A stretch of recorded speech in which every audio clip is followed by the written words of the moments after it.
Signora, com'è stato l'impatto questa mattina? È stato duro.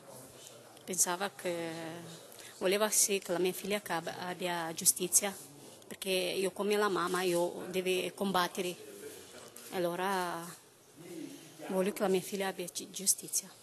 Secondo lei non è stato un gesto di impulso da parte dell'assassino? No. E allora vado avanti. Non c'era lui oggi? No. Lo aspettavo a guardarla negli occhi, ma non c'è più. Neanche madre, padre, niente. Nessuno. Cosa vorrebbe dirgli?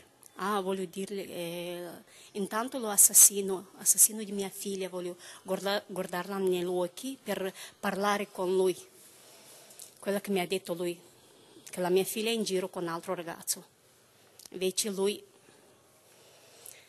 già la mia figlia era uccisa, che lui ha pulito il corpo di mia figlia. Senta, com'è stato vivere questi mesi? È dura per me. Allora vado avanti. È venuta anche la sorella, giusto? Sì, è venuta la mia figlia per avere giustizia per la sua sorella. Ha chiesto il rito abbreviato, quindi Sì, loro chiedono tanto, ma oggi non gli hanno dato la perizia. non lo merita. Assassino non lo merita. Ma scherziamo.